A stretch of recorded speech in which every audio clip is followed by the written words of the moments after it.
بسم الله الرحمن الرحيم.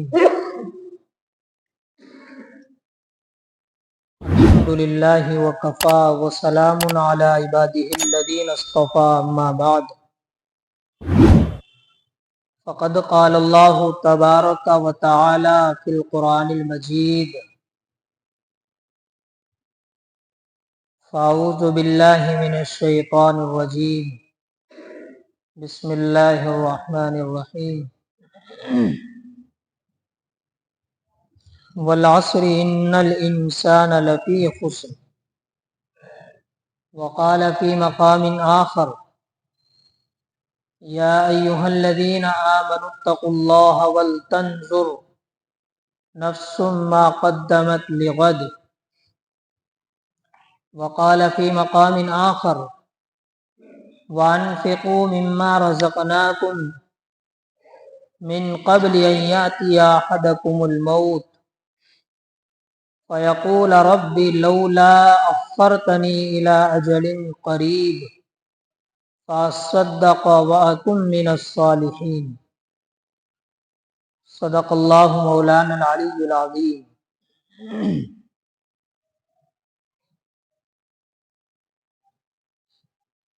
غنیمت سمجھ زندگی کی بہار، غنیمت سمجھ زندگی کی بہار کہ آنا نہ ہوگا یہاں بار بار. کر لے جو کرنا ہے افلاک کے سائے تلے، افلاک کا معنی آسمان.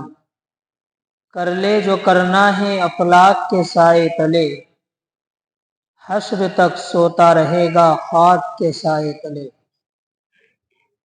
برادران عزیز، میرے محترم بزرگوں، نوجوان دوستوں، دینی بھائیوں، قرآن مقدس کی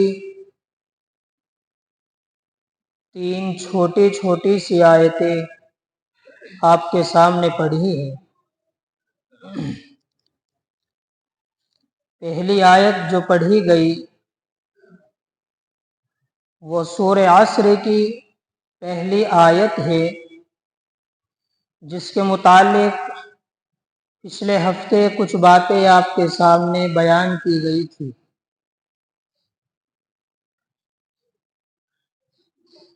اس کی اگلی آیت کی تفصیل اور تشریح کو موقوف کرتے ہوئے موقع اور محل کے اعتبار سے آج آپ کے سامنے جو باتیں بیان کرنی ہے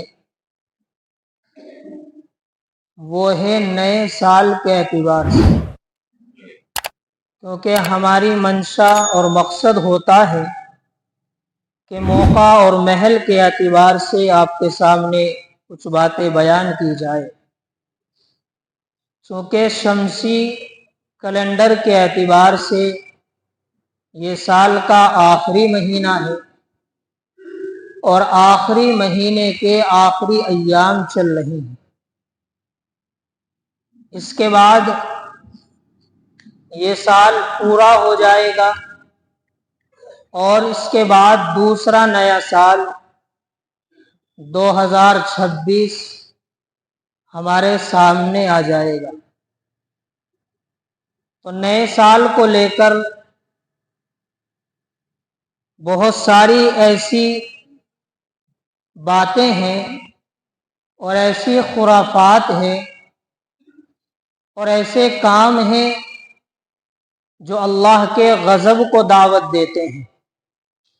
ایسے غیروں کے کام وہ مسلمانوں میں پائے جاتے ہیں. رنگا رنگی پروگرام منعقد ہوتے ہیں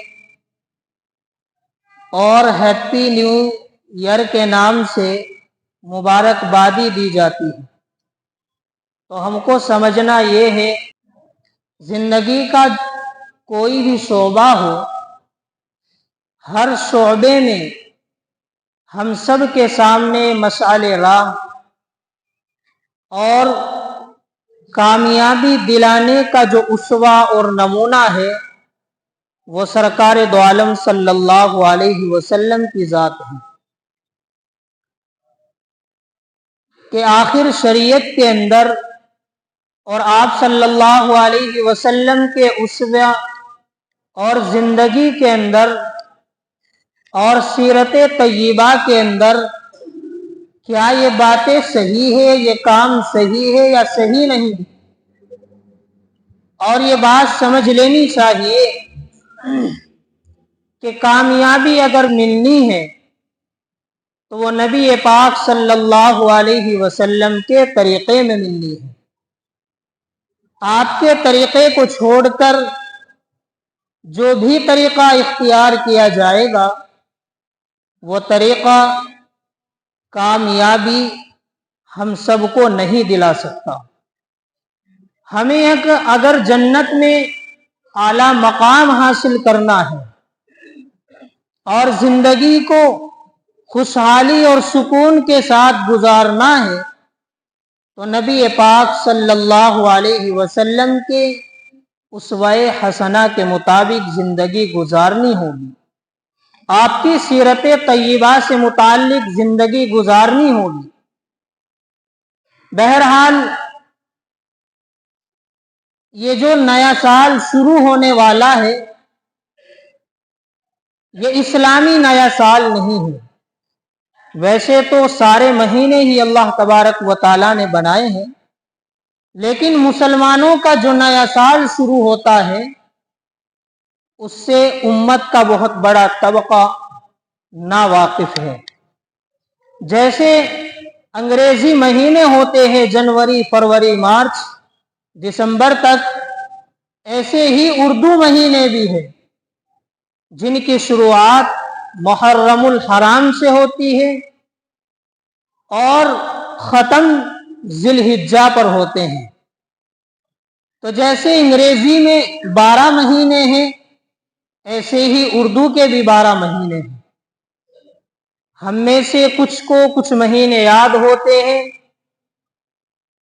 اور اکثر ان مہینوں سے ناواقف رہتے ہیں، حالانکہ امت مسلمہ کی جو بھی تاریخ ہے وہ اردو مہینوں سے وابستہ ہے، اور فقہاء کرام نے اردو تاریخ کے یاد رکھنے کو فرض کفایہ قرار دیا ہے کہ اردو تاریخ یاد رکھنی چاہیے، اردو مہینے یاد کرنے چاہیے، اردو مہینوں کے جو نام ہیں وہ ہم سب کو یاد ہونے چاہیے۔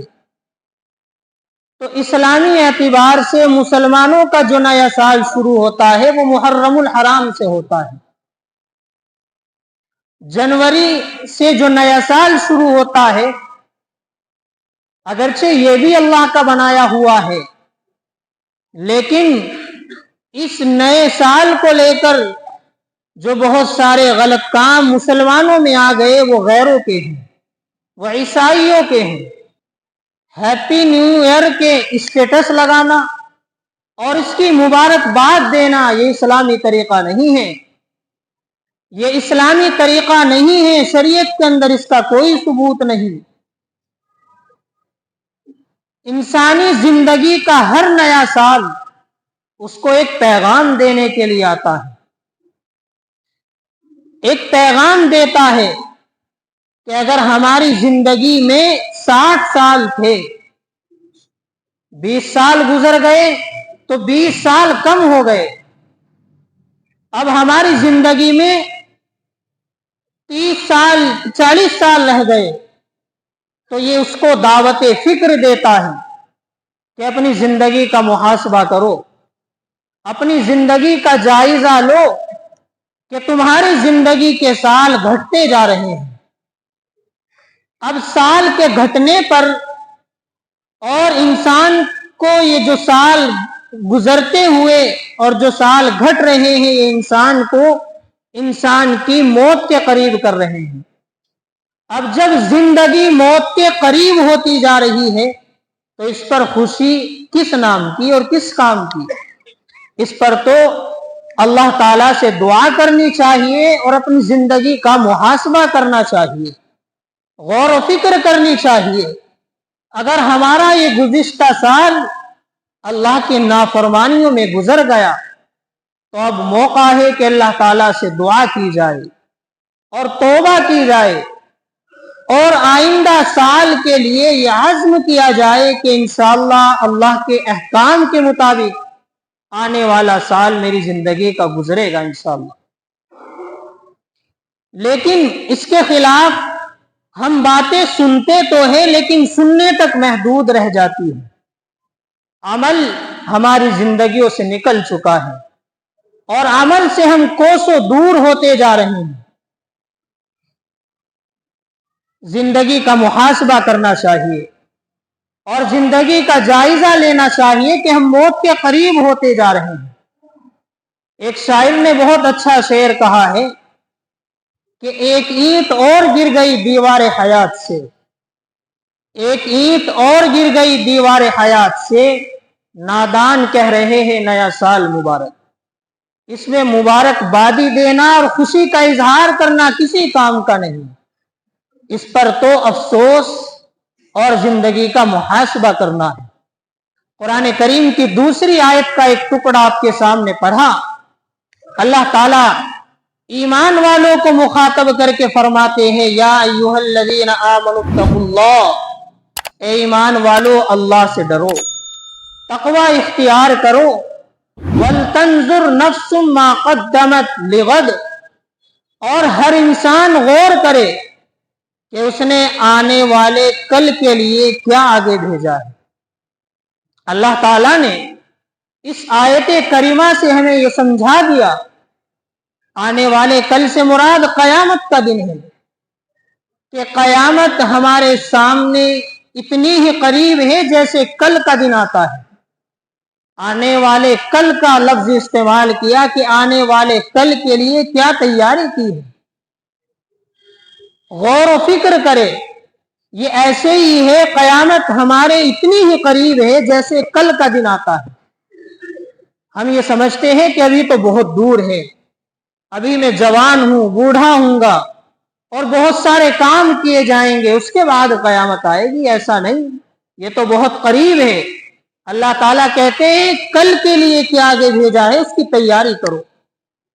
اور جناب نبی اکرم صلی اللہ علیہ وسلم نے زندگی کا جائزہ لینے کے لیے ایک بہت اچھا ارشاد فرمایا ہے، ایک بہت اچھی بات بتائی ہے اور طریقہ بتایا ہے۔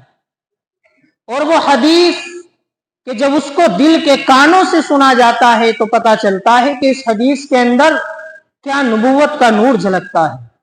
فرمایا اغتنم خمسا قبل خمس، 5 چیزوں کو 5 چیزوں سے پہلے غنیمت جانو، 5 چیزوں کو 5 چیزوں سے پہلے غنیمت جانو۔ پہلے نمبر پر جو چیز ارشاد فرمائی، فرمایا شبابک قبل حرمک، اپنی جوانی کو بڑھاپے سے پہلے غنیمت جانو۔ ابھی تم جوان ہو، تمہارے اعضاء مضبوط ہے، طاقتور ہے، تم بہت کچھ کر سکتے ہو، لیکن یہ جوانی گزر جائے گی، بڑھاپا آ جائے گا، تمہارے اعضاء کمزور ہو جائیں گے۔ پھر تم اگر بہت ساری نفل اور بہت ساری نیکیاں کرنا بھی چاہو گے تو جسمانی کمزوری کی وجہ سے، اعضاء کے کمزور ہونے کی وجہ سے آپ کر نہیں سکو گے۔ جوانی ہے، جوانی کی قدر کرو۔ جوانی کی عبادت اللہ تعالیٰ کو بے حد پسند ہے، جوانی کی عبادت اللہ تعالیٰ بے حد پسند فرماتے ہیں۔ ابھی جوانی ہے، کچھ دنوں کے بعد ڈھل جائے گی، بڑھاپا آ جائے گا، پھر حسرت اور افسوس کرنے سے کوئی فائدہ ہونے والا نہیں۔ تو پہلی بات جو ارشاد فرمائی شبابک قبل حرمک، اپنی جوانی کو بڑھاپے سے پہلے غنیمت جانو۔ خلاصہ کلام یہ ہے کہ نیا سال خوشیاں منانے کے لیے نہیں ہوتا، بلکہ زندگی کا محاسبہ کرنے کے لیے آتا ہے۔ اور گزشتہ سال صحیح گزر گیا تو اللہ کا شکر ادا کرنا چاہیے۔ گزشتہ سال کے اندر کچھ اللہ کی نافرمانیاں ہو گئی تو اللہ سے توبہ کرنی چاہیے اور اگلے سال کے لیے عزم مصمم کرنا چاہیے کہ اللہ کے احکام کے مطابق انشاءاللہ میری زندگی گزرے گی۔ اللہ تعالی عمل کرنے کی توفیق عطا فرمائے۔ وما توفیق الا باللہ۔